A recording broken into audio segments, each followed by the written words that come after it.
देख रहे हैं तुळजापूरनामा न्यूज। परवा तुळजापूर तालुक्यातील मेसई जवळ येथील सुनीता बालाजी जगताप व तिथले सरपंच नामदेव निकम यांचा मला फोन आला की भैया असं रेन्यू जी पवनचक्की आहे ते पवनचक्कीचे काही गुंड लोक 60-70 लोक घेऊन येऊन इथं आमच्या शेतामध्ये विनाकारण आम्हाला दाबदडपशाही करत आहेत आणि काम करू द्या असं म्हणत आहेत। मी तिथं गेलो, मी स्पॉटवर गेल्यानंतर परिस्थिती बघितली की 60-70 जण युवक पोरं होते, ते सगळे आणि बाउन्सर होते कंपनीने लावलेले, तर ते शेतकऱ्यांना दमदाटी करत होते, आम्हाला काम करू द्या नाहीतर आम्ही तुम्हाला खलास करतो। अशा प्रकारच्या अनेक घटना तुळजापूर तालुक्यातील झालेल्या आहेत।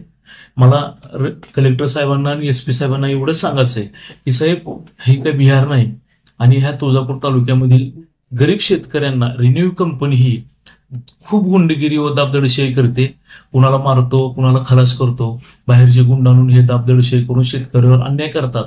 आणि काही जणांना तर आता असा प्रश्न पडलाय की आपण आत्मदहन करावं का शेती त्यांना देऊन टाकावी असे प्रश्न पडलेत। कारण का त्यांनी पोलीस प्रशासनाकडे मदत मागितल्यानंतर कुठलंही पोलीस प्रशासन त्यांना मदत करत नाही, हे स्वतः मी अनुभवलंय।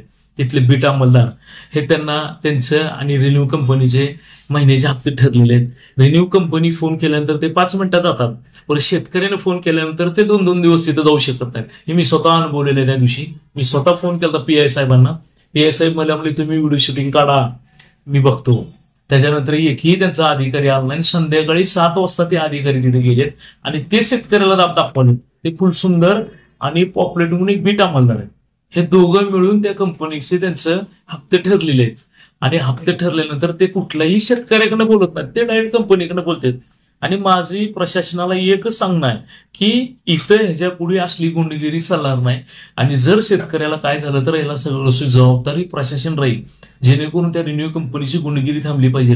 त्यांनी इथं स्पॉन्सर ठेवायचं काय काम नाही, त्यांनी प्रायव्हेट गुंड आणायचं काय काम नाही।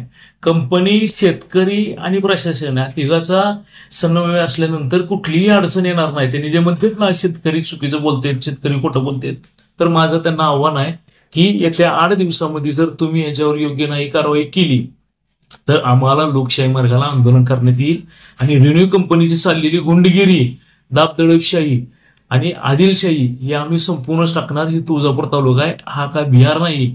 आणि रिन्यू कंपनीला, प्रशासनाला माझं सांगणं आहे आणि SP साहेबांना माझी ह्या बाईटद्वारे एक विनंती आहे, साहेब खूप म्हणजे एवढा भोंगळा कारभार चालू आहे तुळजापूर पोलीस स्टेशनचा की न सांगण्यासारखे विषय आहेत। तर आमचे दात आणि आमचे सोट आहेत, त्यामुळे मला काय सांगायचं नाही साहेब। आम्ही निवेदन दिले, त्याच्यावर योग्य ती कारवाई झाली पाहिजे।